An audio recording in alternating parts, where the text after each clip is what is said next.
अस्सलामुअलैकुम।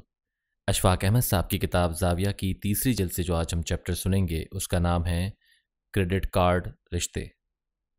हम सब की तरफ से आप सबकी खिदमत में अहले ज़ाविया का मोहब्बत भरा सलाम पहुँचे।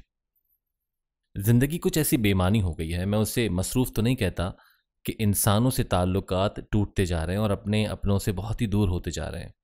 इंसान बड़ी आरज़ू रखता है कि वो अपनों से मिलता रहे, लेकिन दुख की बात यह है कि एक ही शहर में होते हुए, एक ही मोहल्ले में रहते हुए आप अपने इंतहाई करीबी अजीज़ों और दोस्तों से मिल नहीं पाते।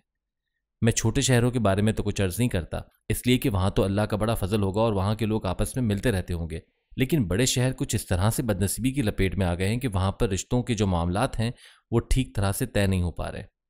मेरी खालाजाद बहन है, जब हम छोटे थे तो हमें बहुत ही अजीज़ और प्यारी थी। हम आपस में खेलते थे और लड़ाइयाँ करते थे। वो इसी शहर लाहौर में रेलवे लाइनों के इस पार बस्ती है, वहाँ रहती है, और मैं नहीं जानता कि वो किन हालों में है, उसके बच्चे कहाँ पहुँच चुके हैं, उसके खावन की प्रैक्टिस अब कैसी है और वो कैसे है।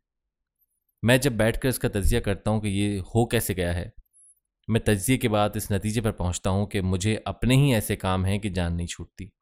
मिसाल के तौर पर मुझे अपना प्रॉपर्टी टैक्स दुरुस्त करवाना है जो गलत आ गया है। मेरे कुछ दूसरे ज़ाती मामलात हैं जिनमें मसरूफ़ हूँ, या मैंने अपने ड्राइविंग लाइसेंस को नया बनवाना है क्योंकि पहले वाला ज़ायदुल मियाद हो चुका है।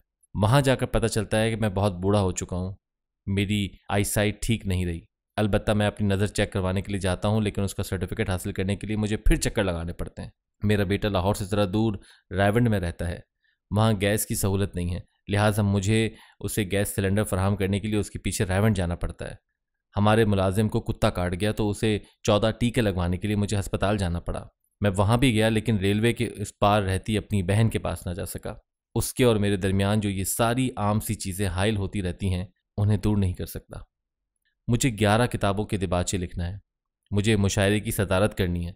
मुझे कहा गया है कि जो बड़ी बड़ी फार्मी मूंगफली होती है ये गला पकड़ती है, और मुझे अकबरी मंडी जाकर छोटी असली और देसी मूंगफली तलाश करना है। मेरी बहू मुझसे कहती है कि आप सब्ज़ी मंडी जाकर मेरे लिए ब्रोकली लाएं। उसने किसी किताब में पढ़ लिया होगा कि ये फ़ायदे की चीज़ है। मैं वो ले आता हूँ। मेरी रूह और जिस्म के दरमियान इस तरह की मसरूफ़ियत रहती है कि मैं सारे काम कर लेता हूँ, लेकिन अपनी खालाजाद बहन के लिए चंद मिनट या घंटे नहीं निकाल पाता।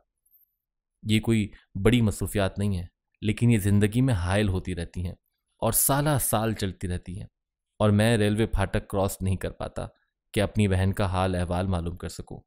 यहाँ कराची, पिंडी, लाहौर में मेरे इंतहाई करीब अजीज़ व अकारिब आबाद हैं, लेकिन हम एक दूसरे को नहीं मिल पाते। एक फौतगी के मौके पर मैं नीम गुनूदगी में कुछ सोया हुआ था और कुछ जागा हुआ, नीम दराज सा पड़ा था। वहाँ बच्चे भी थे जो आपस में बातें कर रहे थे। उनमें से एक बच्चे की बात ने मुझे चौंका दिया। वो कह रहा था कि कोई फौत हो जाए तो बड़ा मज़ा आता है, हम सब इकट्ठे हो जाते हैं और सारे रिश्तेदार मिलते हैं। फिर एक बच्चे ने कहा, अब पता नहीं कौन फौत होगा, नाना नसीरुद्दीन बूढ़े हो चुके हैं, उनकी सफ़ेद दाढ़ी है, शायद अब वो फौत होंगे। इस पर झगड़ा खड़ा हो गया और आपस में बहस करने लगे। कुछ बच्चों को मौक़िफ़ था कि नहीं, फूफी ज़हरा काफ़ी बूढ़ी हो गई हैं, वो जब फौत होंगी तो हम इंशाअल्लाह लायलपुर फैसलाबाद जाएंगे और वहाँ मिलेंगे और खूब खेलेंगे। ख़वातीन व हज़रात, मैं आपको एक खुशखबरी दूँ कि बच्चों की इस बहस में मेरा नाम भी आया।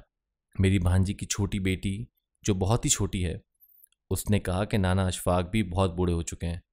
ख़वातीन व हज़रात, शायद मैं चौंका भी उसकी बात सुनकर था। जो मेरे हिमायती बच्चे थे वो कह रहे थे कि जब नाना अशफाक फौत होंगे तो बहुत रौनक होगी, क्योंकि ये बड़े मशहूर हैं। जब बच्चों का झगड़ा कुछ बढ़ गया और उनमें तलखी पैदा होने लगी तो एक बच्चे ने कहा कि जब नाना अशफाक फौत होंगे तो गवर्नर आएंगे।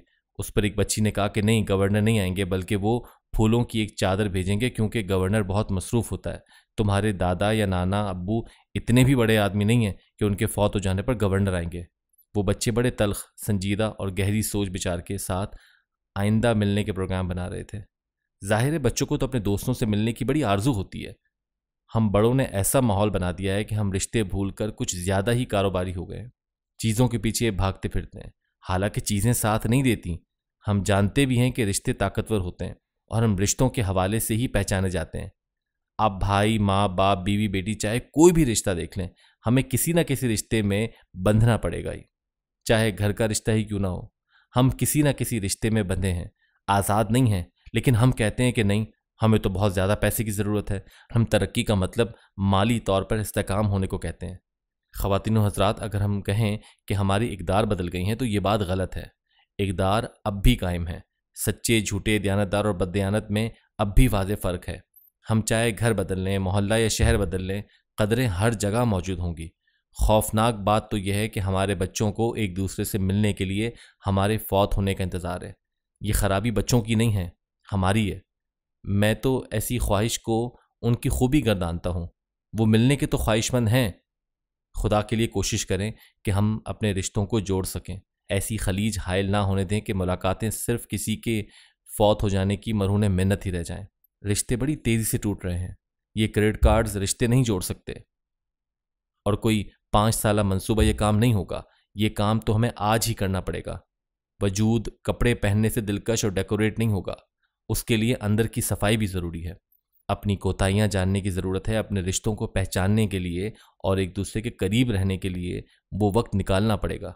रिश्तों को क्रेडिट कार्ड जितनी तो कम से कम अहमियत देनी पड़ेगी। मुझे अपनी यूटिलिटी बिल्स का बड़ा फिक्र है। फ़ोन कट जाने और दोबारा बहाल ना होने की बड़ी चिंता है। बार बार दफ्तरों के चक्कर भी लगाता रहता हूँ, लेकिन मुझे अपनी उस बहन जो मुझे बहुत प्यारी थी, मेरा उससे रिश्ता कटा हुआ है, वहाँ नहीं जा पाता। क्या हम उन बच्चों की तरह से उस बात का इंतज़ार करेंगे कि कोई मरे, फिर हम मजबूरी के साथ लाठी टेकते हुए या छड़ी पकड़ते हुए वहाँ जाएं? जब हम कहीं जाएं तो ये फ़ख्र ज़रूर दिल में होना चाहिए कि मैं एक शख्स से मिलने जा रहा हूँ। मुझे उससे कोई दुनियावी गरज नहीं है। उसके पास इसलिए जा रहा हूँ कि वो मुझे बहुत प्यारा है। चाहे हम इस काम के लिए कम वक्त दें, लेकिन दें ज़रूर। आप मेरे लिए भी दुआ करें कि मैं भी कभी रेलवे लाइन क्रॉस करके लाठी टेकता अपनी बहन को मिलने जाऊं। मेरी ये दिली ख्वाहिश है कि हम आपस में मिलें और मिलते रहें और इसका खुसूसी एहतमाम करते रहें, ताकि हमारे बच्चों को फौदगी वाले घर की बजाय आम हालात में भी एक दूसरे को मिलने का मौका मैसर आ सके और उन्हें जल्द किसी के मरने की ख्वाहिश ना करनी पड़े और उनकी बच्चा मीटिंग होती रहे और हम एक ही जगह पर रहते हुए अपने घरों को दियारे खैर ना बना दें। अल्लाह आपको आसानियाँ अता फरमाए और आसानियाँ तकसीम करने का शर्फ अता फरमाए। अल्लाह हाफ़िज़।